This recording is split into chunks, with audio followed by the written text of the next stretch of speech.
¿qué tal? ¿Cómo están todos ustedes? Una vez más en Charlas Sin Filtro me acompaña Erika y Nati. Y bueno, pues déjenme decirles que el día de hoy vamos a iniciar diciéndoles que nos encontramos a través de Alaska Espacio para Latinos en Facebook, a través del 907 Acá Espacio Latino en Facebook.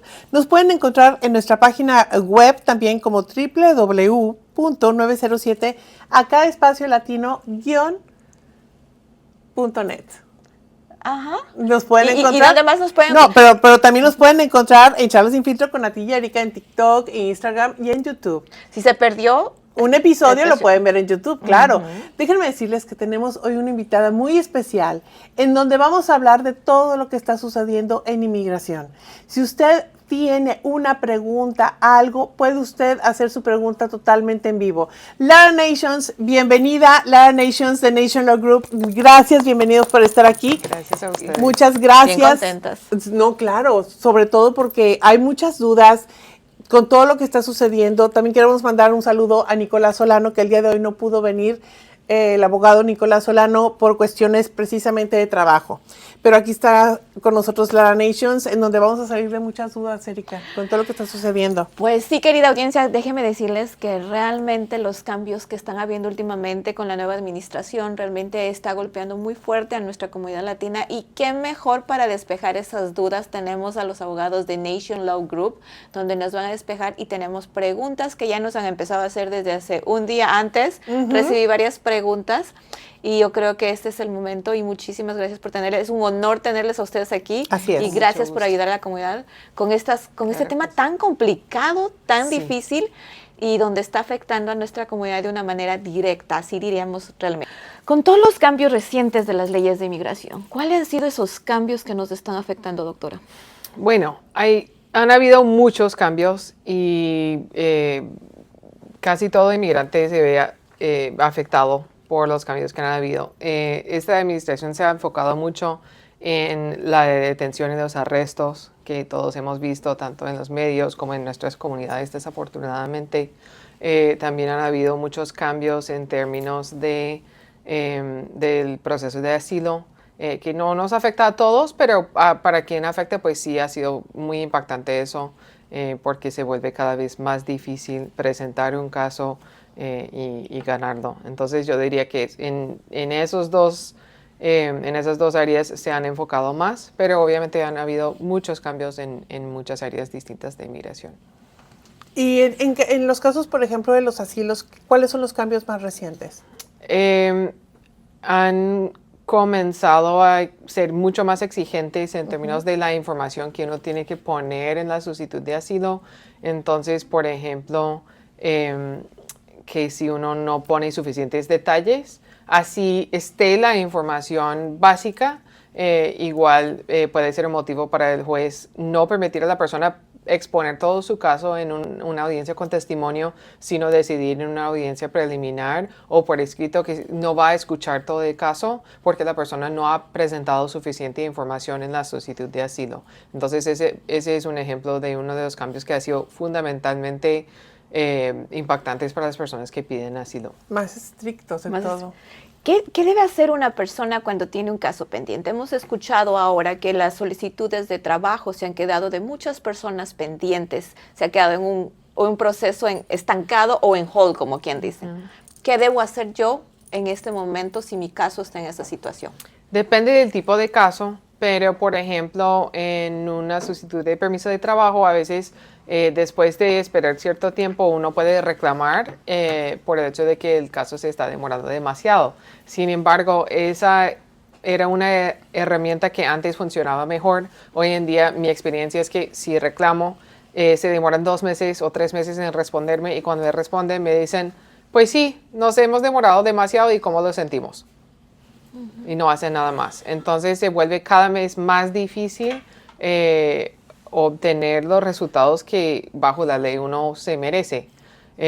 Pero una cosa que uno siempre es recomendable si la persona ha presentado su caso por su cuenta es consultar con un abogado de inmigración que se dedica al tipo de caso que tiene la persona para asesorarse bien y averiguar si a veces sí hay cosas que podemos hacer, a veces hay la oportunidad de demandar, que entiendo que muchas personas no quieren hacer eso, pero es una opción cuando un caso se está demorando demasiado y tenemos otras opciones también. Entonces siempre es importante asesorarse. Una pregunta que estoy inquieta. Si mantienen mi caso pendiente, mi proceso de renovación de mi permiso de trabajo, ¿puedo seguir trabajando o debo dejar de trabajar? Es una muy buena pregunta y una pregunta muy importante. Depende de la situación. Si la persona presentó la solicitud para renovar su permiso de trabajo antes de cierta fecha, creo que fue en octubre del año pasado, si mal no me acuerdo, entonces esa persona tiene el beneficio de una extensión automática del permiso de trabajo, pero esa extensión automática ha sido eliminada por la administración actual y entonces las personas que aplican hoy para renovar su permiso pues no tienen esa extensión automática desafortunadamente. El gobierno se demora demasiado con las renovaciones de permiso de trabajo, entonces al eliminar esa extensión automática muchas personas sí se ven en una situación en que apliquen para la renovación a tiempo, que uno solo puede aplicar 6 meses antes, por cierto, y entonces aplican a tiempo, pero no reciben el permiso a tiempo. Si la persona no tiene la extensión automática, al momento de expirarse el permiso de trabajo, tienen que dejar de trabajar, tristemente. Tienen que dejar de trabajar. Okay. Tristemente. Y cuando una persona está en un proceso de inmigración, ¿cuáles son sus derechos?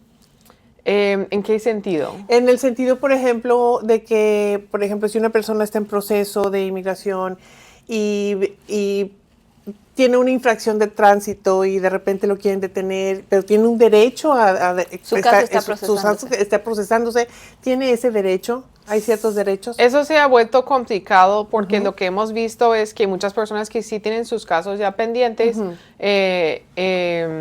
igual caen en custodia de ICE. Y ahí a veces la persona todavía tiene derecho de seguir con su proceso, pero si no logra una fianza, entonces es continuar con el proceso estando en la cárcel de inmigración.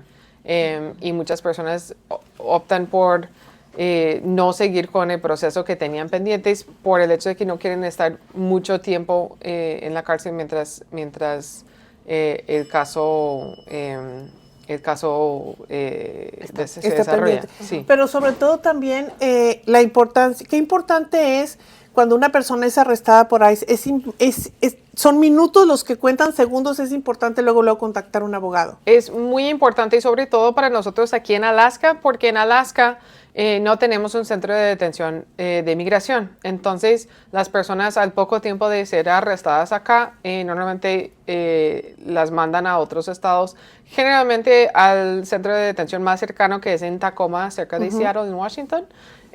Pero a veces a otros lugares. Entonces es muy importante y a veces después la familia pierde contacto con la persona y no saben cómo encontrarla. Entonces es muy importante contactarse con un abogado lo cuanto antes posible porque los minutos realmente cuentan en esas situaciones. Y no siempre podemos lograr parar ese traslado, pero a veces sí es posible, pero solo si nos ponemos a trabajar inmediatamente.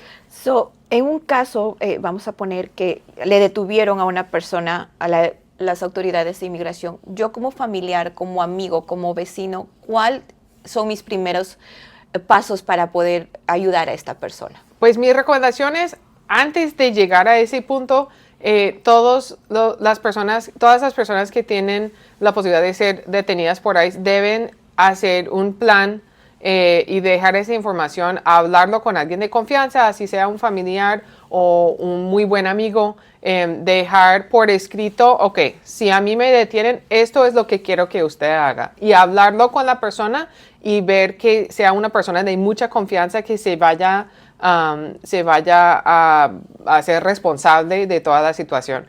Entonces, para esa persona, mi recomendación, lo primero es... bueno, dependiendo si la persona tiene hijos, por ejemplo, y estamos llegando al final del día, alguien tiene que ir a recoger a los niños. Eso es lo primero, obviamente. Pero aparte de eso, llamar a un abogado que se dedica a ese tipo de casos. Y no todos los abogados de inmigración nos dedicamos a casos de personas detenidas. Entonces es importante saber a quién estamos contratando en ese momento. Sí. ¿Qué pasa si ya me detuvieron y mi abogado deja el caso en ese momento, en medio del proceso de deportación? ¿Qué debo hacer yo? Buscar otro abogado que sí pueda tomar el caso. ¿Tengo la oportunidad de hacer y buscar otro abogado que tome mi caso? Sí, claro. Aunque sí. no, Es como un derecho, ¿no? Sí, depende de la situación. Entonces, a veces no hay mucho tiempo. Exacto. A veces hay cosas que podemos hacer, pero solo si nos ponemos a trabajar de una vez. Entonces, si uno... Es importante, si usted ya tiene abogado y tiene su caso en proceso, igual debería preguntar a su abogado, ¿usted lleva casos de personas detenidas o no? Y así tener un plan, ok, si a mí me detienen, mi abogado ya no me va a poder representar, tengo que tener ya el contacto de algún otro abogado que pueda tomar mi caso en esa situación.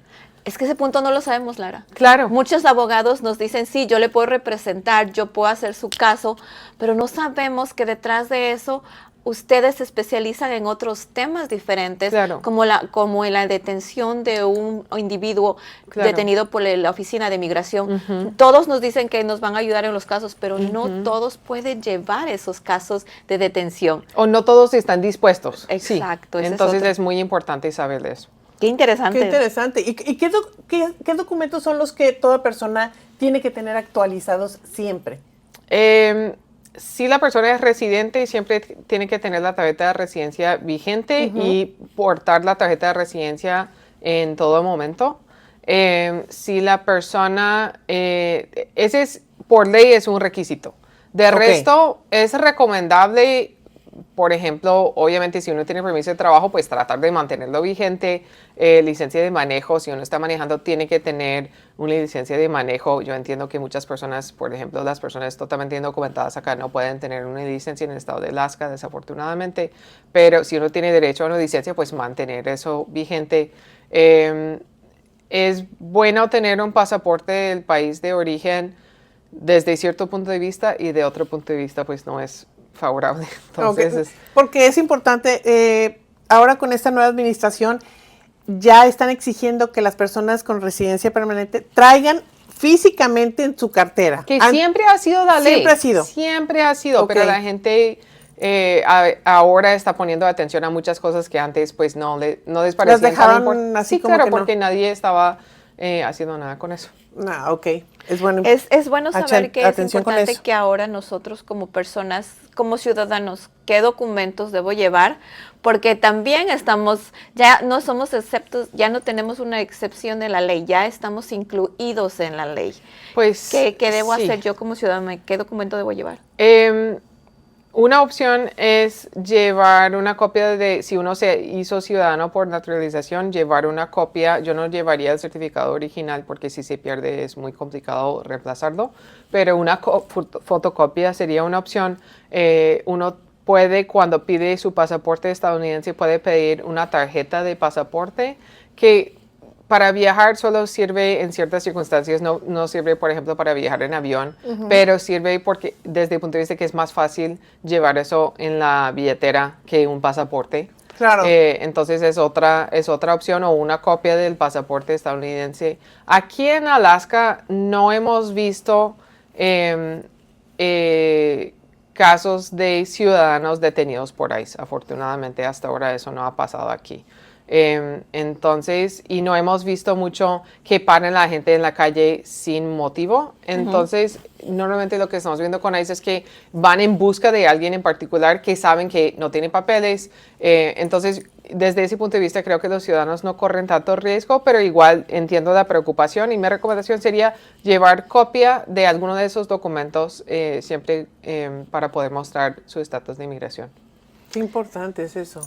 Nos explica nuevamente, porque ya nos habló de este tema, la diferencia entre un asilo y un refugiado. ¿Cuál es la diferencia? Claro. Porque hay mucha confusión en lo asilo y el refugiado. Claro. Entonces, bajo la ley para calificar como refugiado o asilado, los requisitos básicos son los mismos, pero los refugiados son personas que están fuera del país y que pertenecen a un grupo, así sea un grupo étnico o cierta nacionalidad, que ha sido designada por las Naciones Unidas como un grupo que corre algún tipo de peligro en su país de origen o su lugar de origen solo por ser de ese grupo y que por eso necesitan refugiarse en otro país. Entonces uno para ser refugiado tiene que pasar por todo un proceso gobernado por las Naciones Unidas y pasar por todo un proceso, muchas entrevistas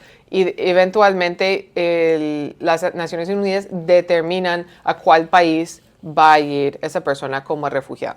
En cambio, los asilados son personas que ya están dentro de los Estados Unidos, que no han hecho un proceso para ser reconocidas como personas que no pueden volver a su país de origen porque corren peligro de algún tipo y que vienen a los Estados Unidos o que están en los Estados Unidos y piden ese beneficio. Entonces, esa es la gran diferencia. Los refugiados vienen a los Estados Unidos en algunos casos y siguen siendo refugiados estando acá, pero la determinación de que son refugiados se hace fuera de los Estados Unidos y en cambio los asilados, esa determinación se hace aquí dentro del país. Qué importante y qué gran diferencia. Ahora bien, ¿cómo evitar esos fraudes de que si les llenaron mal los papeles, de que si el abogado era abogado y no era abogado? ¿Cómo poder nosotros darnos cuenta si es un abogado de verdad, te va a ayudar y que no es un fraude? Porque hemos sabido de fraudes. Es más importante que nunca porque tristemente el Internet y sobre todo las redes sociales pues nos han abierto un mundo que antes al que no teníamos acceso, pero también hay muchísima desinformación y se presta para fraudes y estafas. Es la triste realidad.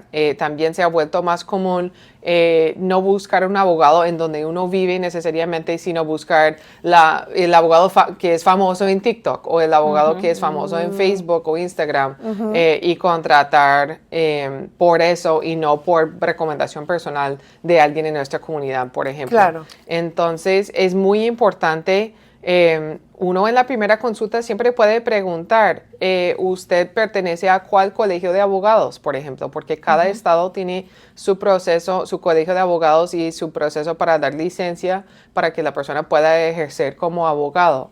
Entonces, no hay ningún problema en preguntar eso. Y yo, por ejemplo, en una consulta, si alguien me pregunta eso, pues yo sin ningún problema confirmo, sí, yo pertenezco al Colegio de Abogados del estado de Alaska. Entonces, es muy importante preguntar eso. Y también, dependiendo del estado, yo diría todos los estados tienen alguna forma de que en Internet uno puede buscar por el nombre del abogado y confirmar si esa persona realmente tiene licencia o no. Entonces, mi recomendación sería siempre hacer esa investigación y confirmar bien. Confirmar. Es bien importante porque muchas veces... Ahora, una pregunta que es muy importante en la comunidad que siempre confundimos. La diferencia de un abogado de inmigración, de un notario y de una persona certificada de inmigración. Es muy importante. ¿Cuál es la diferencia entre ustedes? Porque todos, enséñanos, doctora, porque tenemos ese gran error de que un notario nos va a representar. Explíquenos cuál es la diferencia. Es muy importante. Y ojo, porque en nuestros países de Latinoamérica, un notario normalmente no solamente es abogado, sino que tiene que haber estudiado algo más o haber hecho algún otro proceso en especial para poder ser no solamente abogado, sino notario. En cambio, en los Estados Unidos, el proceso para hacerse notario no requiere ningún tipo de estudio, no requiere nada más que pagar una tarifa al gobierno y ya. Y ser notario aquí es muy, muy diferente que ser notario en Latinoamérica. Entonces, me parece muy importante que la gente sepa eso. Un notario acá no tiene que tener ningún tipo de entrenamiento especial. La función de un notario en los Estados Unidos es solamente verificar la identidad de alguien que firma algún documento. Entonces, por ejemplo, si voy al banco, para algunos trámites que uno tiene que hacer en el banco, ellos requieren la firma de un notario y el notario lo que hace es que le pide la identificación a la persona y ve que es la misma persona que va a firmar y es como testigo de la firma que hace la persona, nada más. Entonces, por ejemplo, si necesito hacer un poder, lo hago ante un notario. No, y el notario al firmar ese documento no está certificando que el contenido del documento sea cierto o verdadero. Simplemente está confirmando que yo soy la persona que firmé el documento y que han verificado que yo soy la persona nombrada en el documento. En cambio, los abogados tenemos que estudiar 4 años en universidad y después 3 años más solo en leyes, en derecho, y después tomar un examen del Colegio de Abogados y mantener una licencia activa con un Colegio de Abogados de los Estados Unidos, en que tenemos que seguir muchas reglas éticas y cumplir con todos los requisitos que requiere. Cada colegio de abogados tiene ciertas diferencias en los requisitos, pero es básicamente la misma idea en todos los estados. Y el notario no nos va a representar en una cita de corte de inmigración. Un notario no puede hacer eso, solo los abogados o hay una categoría de personas certificadas por la Junta de Apelaciones que también puede, si uno pasa por ese proceso, también puede representar a personas sin ser abogado, pero solo bajo circunstancias muy limitadas. Entonces, en la gran mayoría de los casos, quien puede representar a alguien en un proceso ante inmigración o ante un juez de inmigración es un abogado solamente. Qué bueno, y es importante porque muchas veces en la comunidad, nuestra comunidad paga a personas o notarios que les hacen los documentos y la falta de información, ellos piensan que son abogados, se confunden. Claro. O como usted dijo, pues en nuestros países un notario es alguien importante que estudió leyes y nos va a defender. Pero aquí es diferente y no podemos ver esa diferencia. Y pagamos, y cuando ya nos toca la detención y la deportación, nos damos cuenta que esa persona no tiene ninguna legislatura, no tiene ningún registro, no tiene ninguna autorización para hacer ese tipo de trámites. Así es. Y perdimos nuestro caso, perdimos nuestro dinero y somos deportados. Y que a veces por un error. Lo veo todo el tiempo y es muy triste, es muy importante. Pregunte a la persona, ¿usted es abogado, sí o no? ¿A cuál colegio de abogados pertenece? También preguntar, ¿usted me va a representar el día de mi audiencia? ¿Va a ir conmigo? ¿Y va a hablar por mí con el juez? Porque a veces los notarios también van a la corte, pero se quedan atrás porque no pueden representar a la persona. Entonces, es importante clarificar, no solamente me va a acompañar hasta la puerta, sino que va a hablar por mí en mi audiencia, va a abogar por mí. Y me va a defender frente al juez. Es muy importante preguntar y averiguar y aclarar. Y gracias por esa información, porque realmente cualquier persona tiene derecho a preguntarle a la persona si es abogado o no. Pero también aquí, ahorita la respuesta que nos están dando es que un notario, si usted va con un notario porque dice, ay, me lo van a hacer rápido, un error puede hacer perder todo un caso. Un error. Es así. Y hoy en día, con todo lo que está pasando, desafortunadamente no hay espacio para cometer errores. No hay manera, no se puede. No.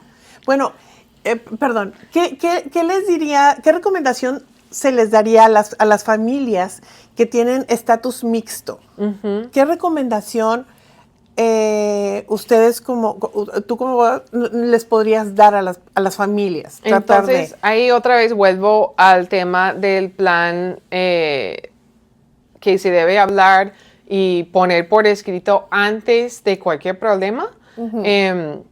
Es muy importante. También importante, por ejemplo, si yo estoy casada con una persona indocumentada, que por cierto no es ese caso, solo para aclarar. Sí. Pero, Nicolás, que no está con nosotros, pero que sí tiene sus papeles. Amigo, no es a ti. Pero digamos, un ejemplo, yo estoy casada con alguien que no tiene papeles, Uh-huh. yo tengo mi licencia, esa persona no tiene, yo debo siempre manejar. Si vamos en familia a hacer algo, digamos, el concepto tradicional de la familia, muchas veces el hombre es quien maneja el carro cuando la familia sale de la casa. No hagan eso si el hombre de la casa es el que no tiene la licencia. Porque si a mí me para la policía, pues muestro mi licencia y no deben preguntar nada más. Pero en cambio, si tenemos a alguien en la familia que no tiene licencia, esa persona, pues obviamente no sabemos que alguien sin licencia no debe manejar. Uh-huh. Pero digo, es un consejo específicamente para las familias que tienen estatus mixto. Importante hacer eso. Ver que ambos papás estén registrados en el colegio de los niños, para que si pasa algo con la persona que no tiene papeles, que la otra persona tenga derecho a ir a recoger a los niños, cosas así. Una pregunta que me acabo de pasar toda esta semana ¿Qué pasa si yo estoy en un proceso migratorio? Mi salud mental, mi salud física, y podría dar la autorización que mi abogado tenga derecho a esos récords en caso de lo que necesitara para defender mi caso. Sí, y es muy importante organizar eso antes de que lleguemos al punto de una emergencia, porque cuando estamos en una emergencia es muy difícil obtener la firma de la persona, por ejemplo, para una autorización para eso. Se vuelve muy complicado, algo que es muy simple cuando estamos pues libres, en casa, sin problemas, y si esperamos hasta el momento de la emergencia, se vuelve mucho más difícil resolver cualquier cosa por el estilo. ¿Recomendaría usted que sí sería bueno que si yo estoy en un proceso de inmigración y yo sé que necesito todo eso, daría la autorización para que mi abogado de inmigración tenga acceso a esos récords o a hablar con mi proveedor de salud mental y con mi proveedor de salud primario? Sí, y a veces pues es algo imprevisto que de golpe cuando comienzo el caso no es relevante. Entonces puede pasar situaciones en que pues uno no tiene esa autorización, pero en general sí puede ser relevante para el caso, sí es importante hacer eso. Sí, lo que pasa es que me pasó unos casos esta semana Oh. y en verdad Sí, fue muy complicado. Fue complicado complicado. y entonces sí es necesario tener ese tipo, me di cuenta que ese punto no lo sabíamos, no sabíamos. Prepararse, tienen que prepararse. prepararse. En todo sentido tenemos que estar, al menos ahora sí. Son temas que uno no quiere pensar, nadie quiere pensar, uy, ¿qué voy a hacer si me detiene ICE? Pero hay que pensar en eso, le está haciendo un bien no solamente a sí mismo, sino a su familia, que va a estar en uno de los momentos más angustiantes de su vida. Claro. Y tener ya todo listo y organizado es muy preferible a que su familia esté corriendo de un lado para otro tratando de resolver su situación sin haberlo pensado antes. Y es que son temas de los cuales a veces no queremos hablar porque duelen, son temas que duelen. Claro. No somos de piedra, entonces escuche muy bien lo que acaba de decir la abogada Lara. Prepararse, y también tú, Erika, que acaban de comentar este tema, prepararse, no esperar a que algo pase para decir, ¿por qué no lo hice? O sea, hágalo, enfóquese y haga una lista. También, si tiene gente de confianza, si pasa algo, te poner a gente de confianza para que recoja a sus hijos o a alguien, o sea, siempre tener teléfonos y todo preparado. Lo que pasa es que, Nati, muchas veces La verdad que sí. la falta de información, el idioma, el vecino me dijo, la vecina me dijo, el tío me dijo, nos hace confundir y no sabemos a quién escuchar y entonces cometemos muchísimos errores como individuos. Doctora, ¿qué cambios han habido ahora con los permisos de trabajo y el TPS? Han habido muchos cambios con el TPS desde que Trump volvió a la Casa Blanca el año pasado. Sabemos, por ejemplo, que pusieron fin al TPS para los venezolanos, desafortunadamente, y para personas de otros países también, Haití y varios otros de los países que tienen TPS. Se ha estado hablando de cambios con otras nacionalidades también, desafortunadamente. Y ha habido mucha confusión, inclusive para nosotros los abogados, que nos toca investigar cada vez que hablamos con alguien de uno de esos países, volver a ver todas las demandas que andan desarrollándose en los tribunales federales para saber en este momento cómo está la situación de esas personas. Entonces ha sido desafortunadamente bien confuso. En este momento para los venezolanos, por ejemplo, que es la comunidad sobre todo de la cual hemos recibido preguntas sobre TPS, desafortunadamente en este momento ya no hay TPS, pero podría pasar un cambio de aquí a lunes. Nunca Una se apelación sabe y quedarlo. porque hay demandas que todavía están pendientes. Pues Wow. Nati, mucha es información, mucha información y muy importante. Y en pocos, porque los tuvimos casi en octubre, en noviembre, y Sí. cuánto ha cambiado y cuántos procesos. Increíble que ha leyes. cambiado muchísimo, y la verdad es importante siempre estar informados porque, como comentaba Lara, los cambios pueden ser hasta de un día para otro. Doy un ejemplo. Esto fue bajo la primera administración de Trump. Estaba en el teléfono con un cliente y antes de llamarlo había habido muchos cambios en el tema en que necesitaba hablar con él. Entonces, justo antes de llamarlo, volví a ver para ver que no había habido ningún cambio. En el transcurso de la llamada de 10 minutos, recibí una notificación en mi teléfono de que había cambiado la ley. Entonces, de los primeros 5 minutos que estuve hablando con él, le dije, qué pena, acabo de cambiar. Wow. Seguimos hablando, colgué el teléfono y otra vez recibí una notificación de que había cambiado de nuevo en cuestión de 15 minutos. O sea, eso no es común, pero ese tipo de cosas sí está pasando últimamente y es muy difícil mantenerse al tanto de todos los cambios porque sí son muchos. Son muchos. Cambia instantáneamente. Recuerde, esta entrevista usted la puede ver más adelante también. Por si hay algo que quiere verificar de lo que se dijo en esta entrevista, puede usted hacerlo. Lara, antes de continuar con la entrevista, ¿dónde los pueden localizar ustedes? Yo sí me lo sé, pero tú nos puedes decir. Claro, nos pueden llamar siempre durante el horario laboral, 907-770-0909. Estamos en 2525 Blueberry Road, oficina número 207. Ahí cerca, por cierto, de la nueva tienda peruana. Sí. Entonces, vayan a hacer sus compras y después nos hacen visita. Y ahí estamos de lunes a viernes desde las 9 de la mañana hasta las 4 de la tarde. También en Nation Law Group tienen una línea de correo por si agarran a alguien, por si hay alguien. ¿Cuál es este? Detenido @nationslawak.com. Para que usted esté al tanto, si usted necesita, vaya y consulte y haga su consulta y ayude.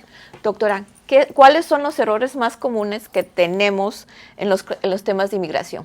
Yo diría que no presentar los documentos correctos y no completar los formularios correctamente. En general, obviamente puede haber muchos errores, pero en general yo diría que esos son los errores, digamos, más frecuentes, porque sí es muy complicado. Las instrucciones, cuando uno baja el formulario de la página de inmigración, encuentra que las instrucciones son de 30 páginas, 40 páginas, 50 páginas. Y en inglés, y es demasiada información, es muy difícil, y si no tacha una casilla o deja algo en blanco que tenía que completar, su caso puede ser rechazado, por ejemplo.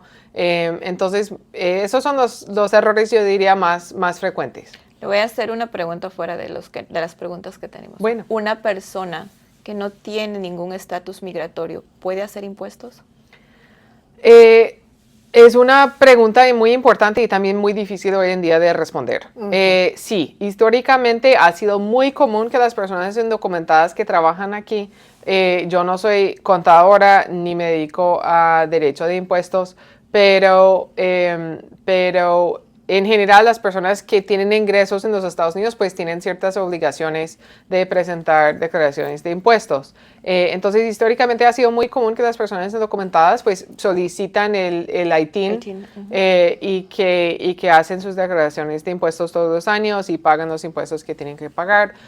Hoy en día igual tienen las mismas obligaciones que antes, pero como muchos ya sabemos, desde el año pasado ha habido cierta información que se ha compartido entre el Departamento de Impuestos y el Departamento de Seguridad Interna y ICE. Entonces, eso es real. Es real. Afortunadamente, yo no lo he visto personalmente todavía, pero sí he escuchado de casos en que, por ejemplo, ICE acabó con una información que solo podrían haber sacado de la declaración de impuestos.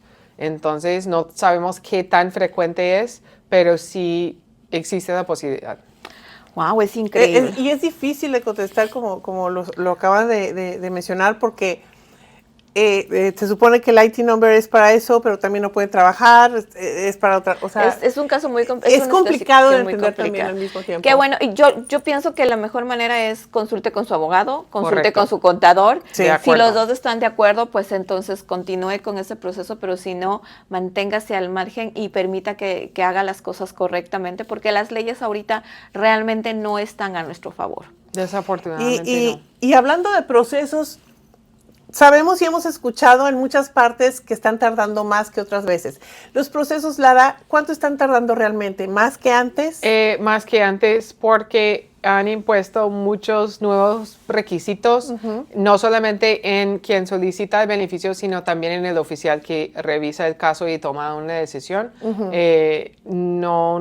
son muy transparentes con nosotros en compartir toda la información, pero sabemos que, por ejemplo, los oficiales ahora tienen que justificar más sus decisiones si quieren aprobar un caso.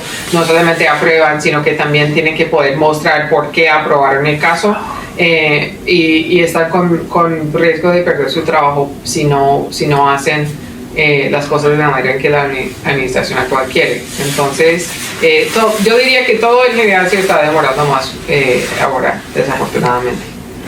Lara, ¿qué hacer si una persona recibe una orden de deportación? O sea, si ya la persona tiene una orden de deportación, sabemos que cada caso es diferente. ¿Qué es lo que hay que hacer cuando la persona quiere apelar? Es muy importante hacerlo a tiempo. Han habido unos propuestos cambios en el tiempo que uno tiene para apelar, pero en este momento, y si ven este video después, tengan en cuenta que necesitan verificar porque sí es posible que cambie esto pronto. Pero en este momento uno tiene 30 días para apelar.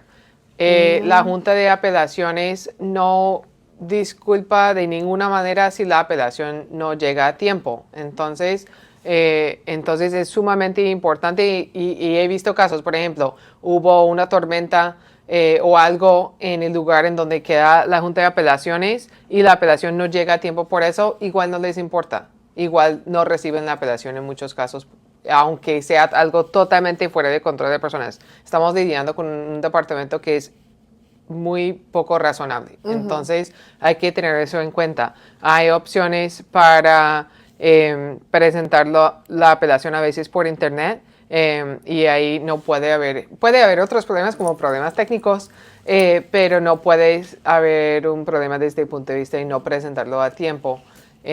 Y es importante no esperar hasta el último día. Entonces, si uno tiene un plazo de 30 días, no espere hasta el día 28 para buscar abogado, para finalizar sus trámites y presentar su apelación. Es muy importante hacerlo con mucho tiempo para evitar cualquier tipo de emergencia. Qué importante es hacer las cosas y reaccionar en el momento. Si a usted le llega una orden de deportación, lo que tiene que hacer es inmediatamente informarse y asesorarse con un abogado de inmigración. Asegúrese que le vayan a ayudar y no espere hasta el día 28. O hasta el último día, o un día antes. O un día antes, porque todo tiene un proceso y ahorita están tardando más los procesos en ser resueltos. Sí. Es que es mucha gente, Nati. Sí, ¿no? Una pregunta, doctora, ¿cómo se prepara? Cuando me envían ¿cómo me debo preparar para mi cita en corte? ¿Y cómo me debo asesorar? 5 días antes con un abogado, 3 días antes, mes antes, 6 meses, 5 meses. Apenas sepa que tiene una audiencia, por favor, explíquenos. Debe asesorarse en ese momento. No esperar hasta la semana antes. Hay fechas límites según las reglas que gobiernan los casos en la Corte de Inmigración y es muy importante cumplir con esas reglas porque de no hacerlo uno puede recibir una orden de deportación sin ni siquiera tener una audiencia frente a un juez. Entonces, por ejemplo, si el juez dice usted tiene hasta tal fecha para presentar su solicitud de asilo y usted no presenta la solicitud a tiempo y tiene una audiencia un mes después de esa fecha, igual el juez puede ordenar su deportación sin ni siquiera llegar a la audiencia. Entonces es sumamente importante poner atención a todas esas fechas y asesorarse con un abogado que se dedique a casos de deportación, porque no todos los abogados nos especializamos en los casos de deportación. Entonces es muy importante y usted puede preguntar, lo hace de una forma amable, pero puede preguntar en su consulta, ¿usted cuántos casos ha llevado frente al juez de inmigración? ¿Cuántos casos de asilo ha hecho? ¿Cuántos casos de personas de mi país ha hecho? Puede hacer esas preguntas y es muy importante hacerlo porque así puede asegurarse de que está contratando a la persona indicada para hacer su caso. Podríamos preparar un pequeño, qué sé yo, cuestionario antes de poder entrevistarme con mi abogado, porque tengo también derechos a preguntarle. Así como los abogados nos preguntan en la entrevista, nosotros también tenemos derechos a preguntar y buscar información del abogado al que vamos a pedir servicio. Y es una buena idea y muchas veces las personas que llegan a una consulta en nuestra oficina, si llegan con un cuaderno o con una hoja o en el teléfono una lista de preguntas, traen sus documentos. Cuando llegan con el maletín siempre me alegro porque sé que ahí va a haber documentos importantes que yo necesito ver para poder asesorar a la persona mejor. Entonces siempre es importante y si hace una lista de sus preguntas, así no se le olvida algo en el momento de hacer la consulta. Entonces es una excelente recomendación. Ok, doctora, recibí una orden de corte y mi corte va a ser hasta para el año siguiente. ¿Me preocupo de buscar un abogado o lo dejo o un mes antes de mi corte busco el abogado? Buena pregunta. Apenas, sí, es una pregunta muy importante. Apenas se entere de esa fecha, busque un abogado en ese momento, porque no, pues depende, si es una audiencia preliminar, de golpe no hay nada que hacer en ese mismo momento, pero puede ir preparando su caso y siempre es preferible preparar el caso con calma y no al último momento. También si espera, puede faltar ciertas fechas importantes, como les estaba comentando, y puede haber cambios en la ley que pueden afectar a la persona. Entonces siempre es preferible asesorarse apenas se entere de esa fecha. También si espera hasta poco antes de la fecha, puede ser que el abogado diga: yo no puedo tomar su caso porque esperó mucho y no tengo tiempo suficiente para preparar su caso bien.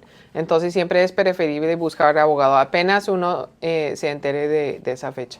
Okay. No, es que es importante eso que estaban diciendo, esto que estaba diciendo, porque hay veces que si la corte o van a tener hasta dentro de un año, dice, me espero el año que entra, no de una vez empezar a hacer todos los trámites necesarios. Aquí no hay esperar. Y no, es que no hay ninguna ventaja. Y es más, los abogados, no todos los abogados ofrecen arreglo de pagos, pero algunos sí. Nosotros, por ejemplo, por lo general sí, pero si uno llega 2 meses antes de la audiencia, no podemos dar un plazo tan largo como si la persona comienza a hacer pagos desde un año antes, pues se le hace más fácil. Entonces es recomendable desde muchos puntos de vista. Y yo tengo una duda, porque ahorita ya vienen las vacaciones, vienen vacaciones de verano. Se ha dicho mucho, creo que ya se ha habido casos en las noticias también, ¿qué tan bien o bueno es viajar ahorita? Personas que solamente viajen con su pasaporte, personas que no tienen un estatus legal, viajar. Esto es algo muy importante que hemos hablado en mi programa.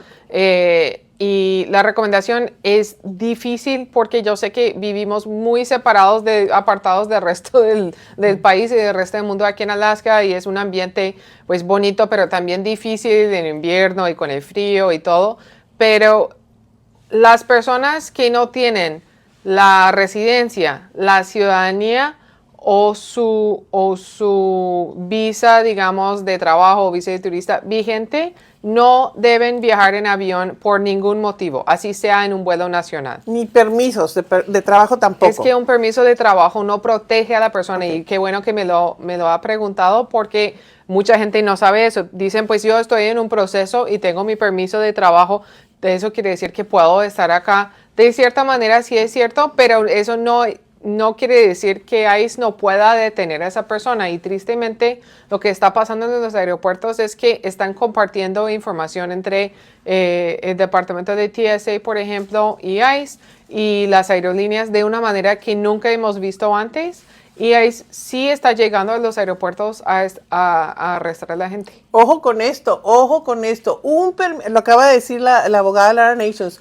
un permiso de trabajo no da un estatus legal. No. Es un permiso que le dan a una persona en lo que estás tú llevando su proceso a cabo. ¿Esto bien? Pero sí, pero solo sirve para trabajar, no sirve para nada más. Perfecto. Entonces no da ningún tipo de protección de detención, desafortunadamente.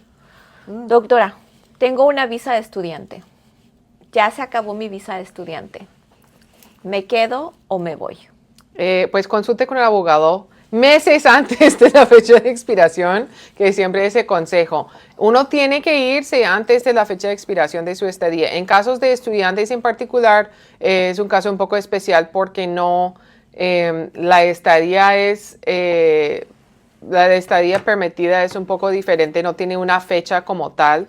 pero después de concluir el programa uno tiene cierto plazo y después se tiene que ir. Si uno se queda más allá de la fecha límite de la visa, ya no puede hacer cambio de estatus. Entonces, por ejemplo, si me quedo y a los 2 meses encuentro una compañía que me quiere patrocinar para una visa de trabajo, ya no lo puedo hacer porque me quedé.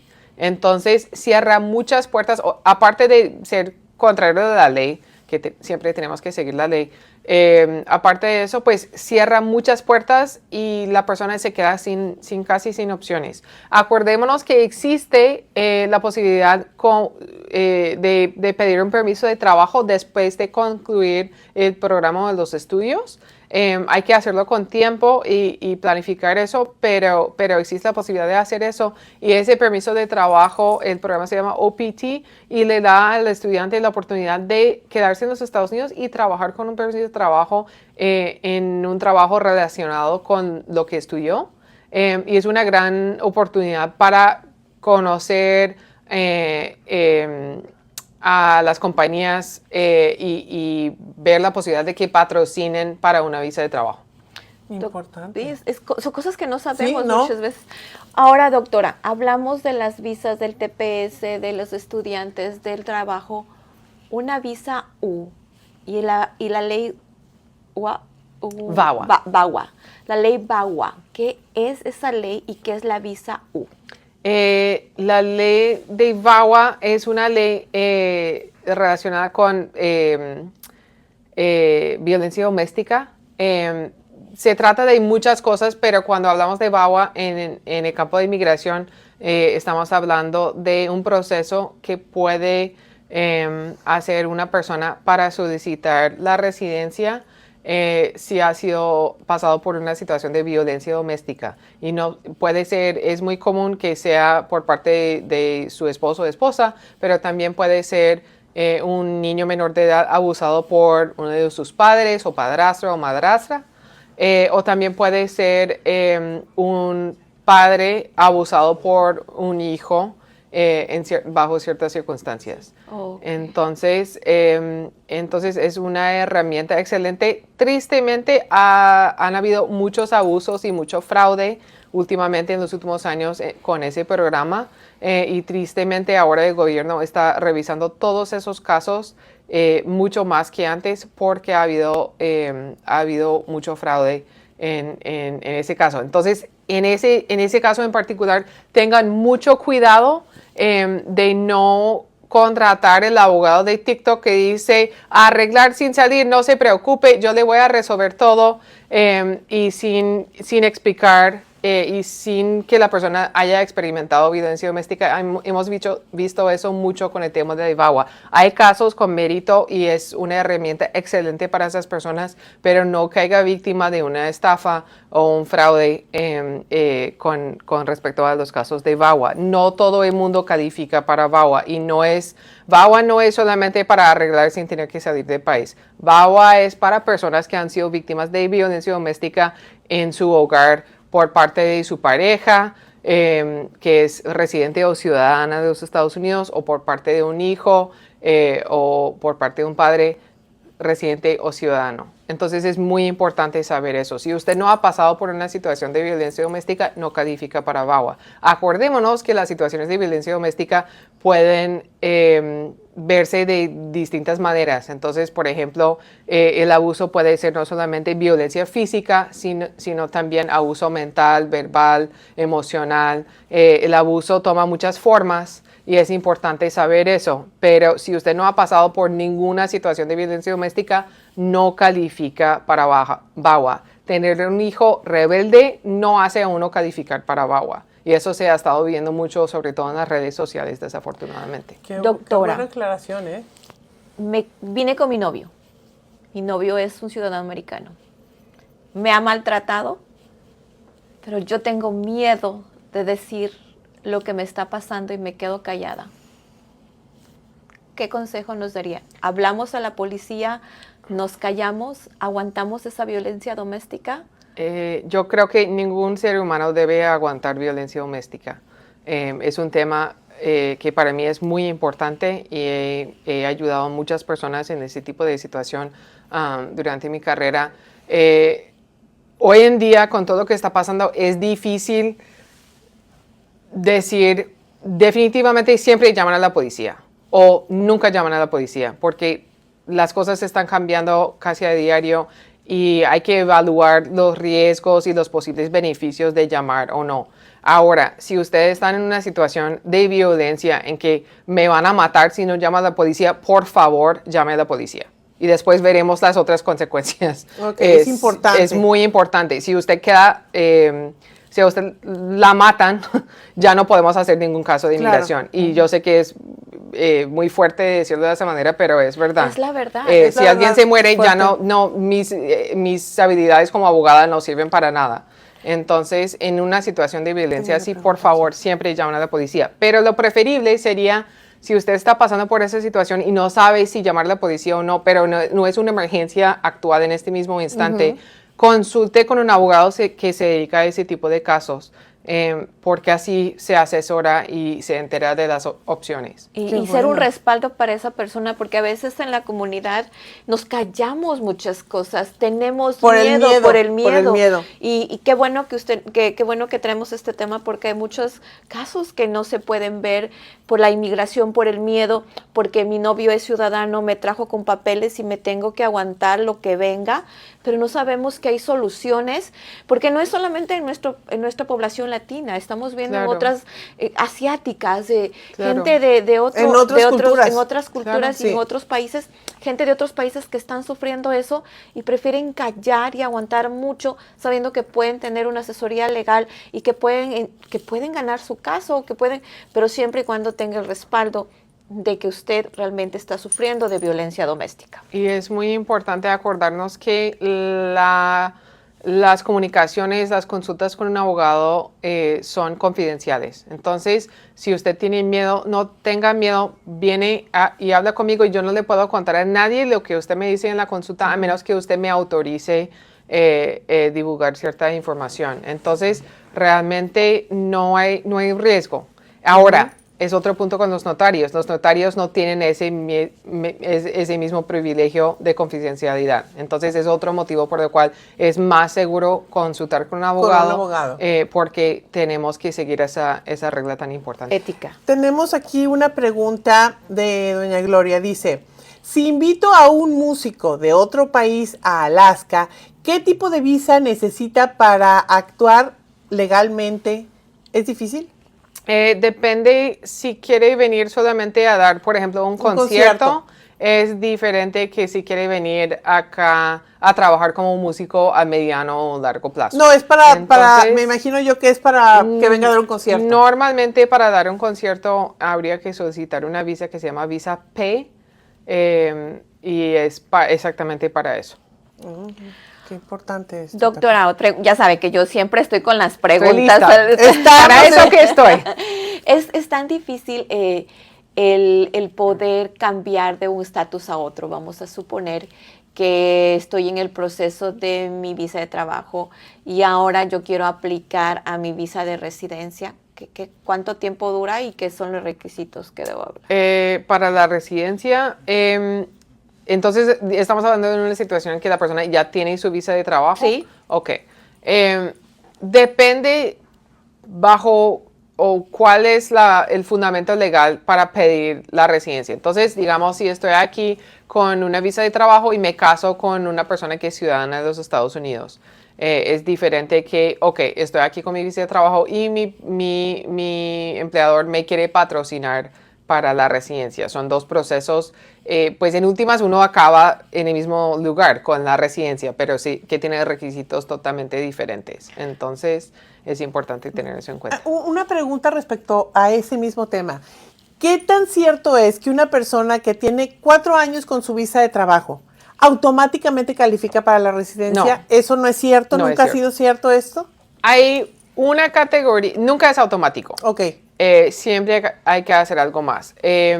Hay una clase de visa de trabajo que después de cierto tiempo sí da la oportunidad de solicitar la residencia, pero no es automático. Ok. Entonces, Aclarado nunca el es punto. automático. Aquí no hay, en los Estados Unidos no hay nada gratis. Ok, Eso ya se sabe. aclarado el punto. Pero tengo una pregunta más también. No, Rafa, no, es que respecto estamos a la encantados. residencia. ¿Qué sucede si la persona, su residencia tiene una caducidad de que en 6, 7 meses o el año que entra se vence? ¿Con qué tanto tiempo de anticipación tiene que meter sus papeles para renovar la residencia? Una muy buena pregunta y depende. Si la persona tiene la residencia condicional de 2 años, que normalmente es a través de un proceso de matrimonio, entonces tiene que hacer un proceso en los 90 días antes de la fecha de caducidad Ok. de la tarjeta de residencia. Si se trata de alguien que tiene la tarjeta de residencia por 10 años, entonces es un proceso diferente y en ese caso es recomendable solicitar la renovación de la tarjeta por lo menos 6 meses antes. Ok. Pero en el caso de personas que tienen la residencia, con la tarjeta de residencia por 10 años, algo que me parece importante mencionar es el estatus como residente para esas personas no se vence. Lo que se vence es la tarjeta. Es como, por ejemplo, mi licencia de manejo de golpe se expira el año que viene. No tengo que volver a tomar el examen, solamente tengo que pagar por renovar la licencia. Ah, ok. Es la misma idea. Entonces, en el caso de personas que tienen la tarjeta de residencia por 10 años, no es la residencia como tal que se vence, sino la tarjeta. Entonces, sí es importante renovarla y hay que hacerlo en los 6. La recomendación sería hacerlo 6 meses antes de la fecha de expiración. Buscar su abogado antes de llegar a los 6 meses. Vaya Sí. a consultar 8 meses antes de la fecha de caducidad. Así hace las cosas con tiempo y no corriendo al último Y es momento. recomendable no hacerlo usted mismo en línea, asesórese con un abogado y que el abogado haga todo ese trámite de papeles. Porque Nati, realmente ahorita en este momento no sabemos qué estamos haciendo bien y qué estamos haciendo. Sí. Doctora, se me venció la residencia, se me pasó por alto, ya me olvidé la fecha. ¿Qué Ay, hago ahora? ¿qué pasa en Eso ese también caso? pasa. Eso también pasa, lo veo todo el tiempo. Que la gente tiene cierta fecha en la cabeza y no mira Y se le a fue. verificar y después o se les pasa, eso pasa. Es importante consultar y ver las opciones. Si es una tarjeta de 10 años, por lo general, es simplemente hacer la solicitud de renovación. Con así tiempo. así sea tarde. Ok. Digamos, mi tarjeta de residencia es de 10 años, se me pasó, no renové a tiempo, ya se venció. ¿Qué hago? Pues renovarla igual. No hay una multa, una penalización de nada. En este momento no. Ok, ¿Quién qué sabe bueno. el día de mañana Sí, que exacto. viene? Pero en este momento no hay ninguna, digamos, consecuencia. Ahora, si yo tenía mi residencia por 2 años y se me pasó y yo no hice el proceso, es un caso que puede traer más consecuencias. Entonces, igual, en ambos casos hay que resolver el problema, pero es más complicado cuando se trata de una Muy residencia buena condicional. pregunta cuando se te Sí, porque pasa. hay muchos casos Sí. y hay muchas historias. Ay. Doctora, otra pregunta que me hicieron. Listo. Es que Cuenta. yo le voy a decir, a mí me llegan las preguntas y yo le digo, Nati, tengo tantas preguntas que después ya necesito. ¿Qué hay de cierto las redes sociales? Que tienen ahora en las redes sociales el reconocimiento de cara y vamos al aeropuerto y se dan cuenta de nosotros que somos esa persona. ¿Qué hay de cierto? Porque hay un rumor, pero no estamos seguros si ese rumor es verdadero. Entonces, es una preocupación que muchas personas tienen, no solamente desde el punto de vista de inmigración, sino privacidad en general. Muchas compañías, sobre todo las redes sociales, las compañías que producen nuestros teléfonos, tienen esa información y no sabemos hasta qué punto están compartiendo esa información con el gobierno. Entonces, es una gran preocupación. No sabemos todavía cómo se va a desarrollar ese tema. Realmente es algo que nos tiene muy preocupados a todos. Claro. Sí. Doctora, ya nos recomendó, si usted tiene un caso pendiente, no salga del país. Definitivamente. Repítanos nuevamente, si yo tengo un caso pendiente y está en proceso, y así tenga una emergencia familiar, así tenga algo que es muy fuerte en mi país, ¿puedo ir o no puedo ir? Depende del tipo de caso, pero por lo general, si uno se va, no tiene cómo volver. Entonces, existe un proceso, por ejemplo, para quien está en proceso de residencia, de solicitar un permiso de viaje Si se hace eso con anticipación y llega a tener el permiso en la mano antes de salir del país, en teoría la persona puede viajar. Pero si sale del país sin tener ese permiso en la mano, ya el caso queda abandonado y la persona no tiene cómo volver. Me acordé de algo que está sucediendo y que he escuchado en las noticias. Que personas que tienen su asilo aprobado, que ya tienen residencia, se les ocurre ir al país de donde salieron, huyendo. Y ya no pueden regresar. Y ha habido casos, se ha sabido de casos que los han estado diciendo ya no regresas. Las personas con asilo político que arreglaron que tienen su residencia ya no pueden volver a su país. Pues el punto de pedir asilo es, corro riesgo, temo por mi vida en mi país de origen. Entonces, no estoy defendiendo al gobierno en este punto, pero pues igual es entendible.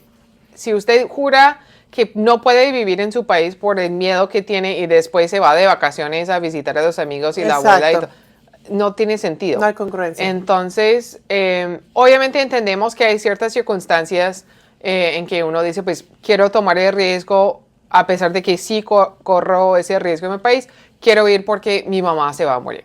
O alguien está muy grave o en una situación de emergencia. Es entendible, pero igual no es una buena idea por lo que acabas de decir, perdón. No, exacto. Entonces, es muy importante pues, porque son muchas cosas. Doctora, es muy un importante. mensaje a la comunidad latina. Sí.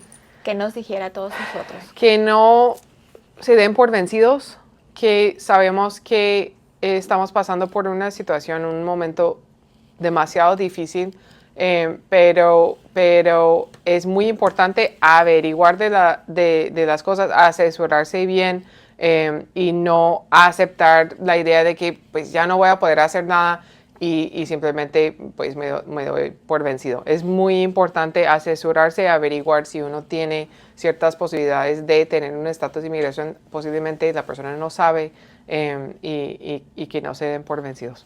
Pues muchas gracias, pero antes de irnos Tenemos una sorpresa. Una sorpresa. Producción, te encargo esas dos cositas.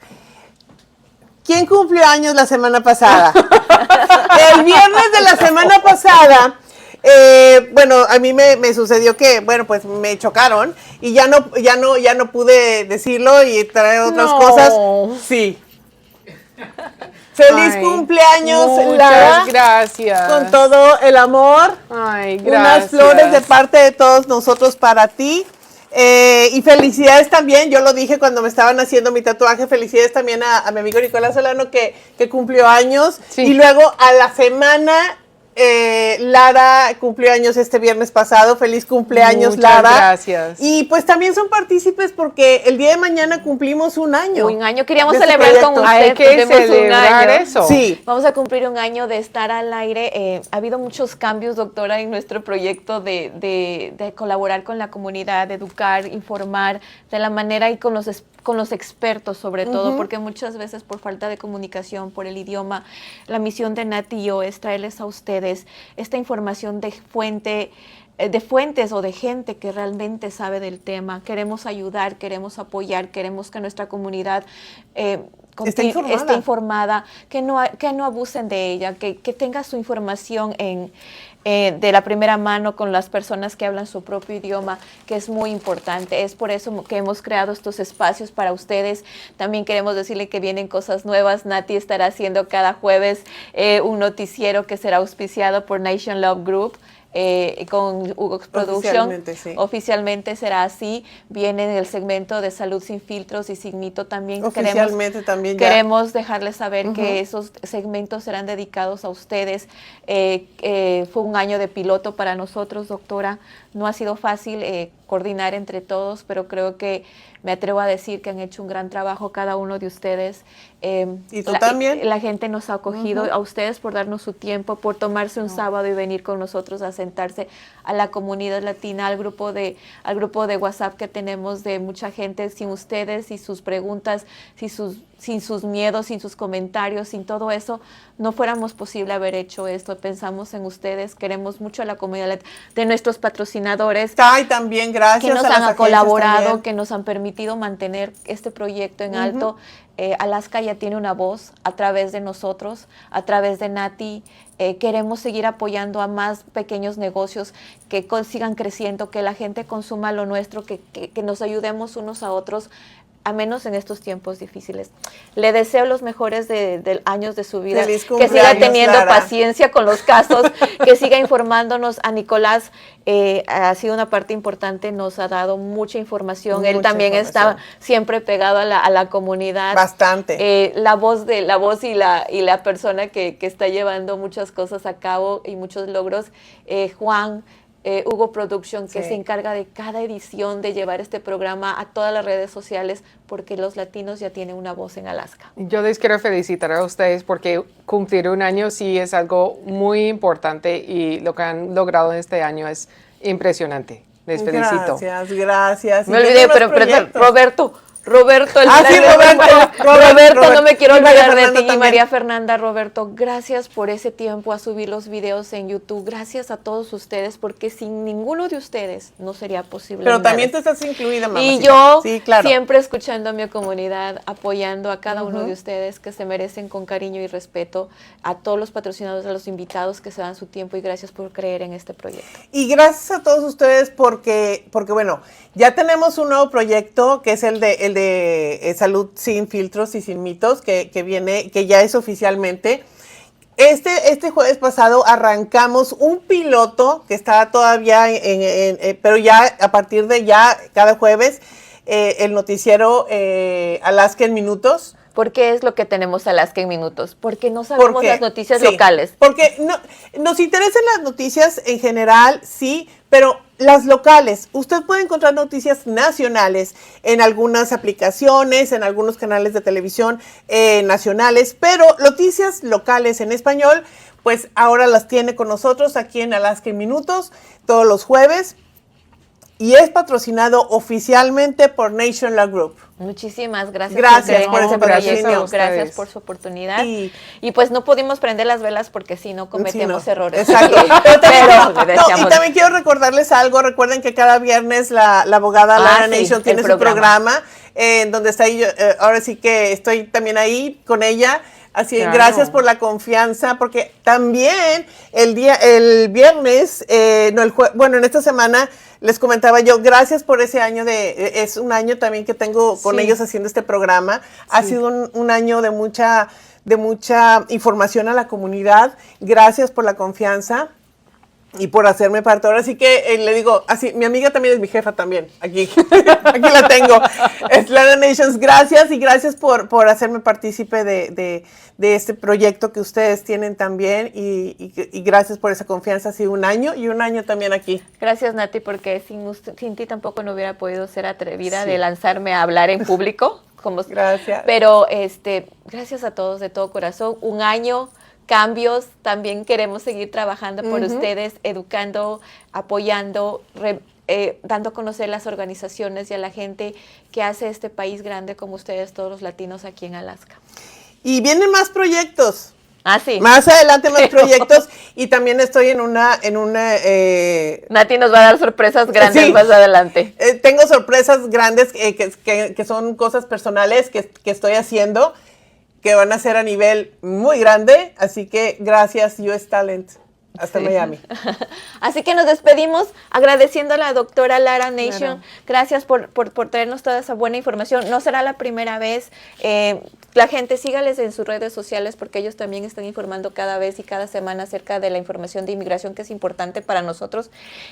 Pues con esto ya no tengo nada que más decir. La próxima semana traemos un emprendedor latino que nos trae información súper interesante acerca de cómo empezar pequeños negocios de comida. Como que va a estar interesante, así que no se pierdan nuestro podcast. Erika, No se perdón, pierdan. tenemos comentarios. Ay, perdón. Tenemos Evelyn Luna, feliz cumpleaños, happy birthday. gracias. Claudia Parker, muchas felicidades y feliz aniversario también y feliz cumpleaños. Dice Claudia Parker, excelente esfuerzo, memorables entrevistas y grandiosos invitados. Aquí nos escribe también Glass Carol Parker. Y Gloria dice, sí, invito a un músico de otro... Bueno, eso ya también lo contestamos. Sonia Mesa, saludos hasta Ecuador, a la mamá de Erika y a su familia.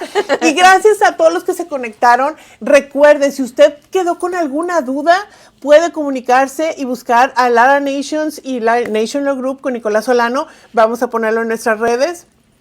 Y recuerde, si usted dice, yo escuché la entrevista que dijeron algo, vuelva a ver la entrevista en nuestro canal de YouTube y suscríbase. Pues sí, sin más y nada más que decirles que gracias, nos despedimos. Doctora, feliz cumpleaños, muchos años más de vida. Muchas Cumpleaños con gracias. todo mi corazón. Bye, chicos. Gracias, Nos Juanito. vemos, Gracias a todos ustedes. Gracias, Hugo Production. En la esquina ruedan las historias, miedo que le ponga, con ritmo y fuerza quedan en memorias. Las miradas hablan con victoria, y cada pauso la gloria se despliega. El tambor retumba, dice la verdad, sin censura, pura honestidad. El cuerpo se mueve con libertad, en esta pista todo es realidad. Charlas sin filtro llenas de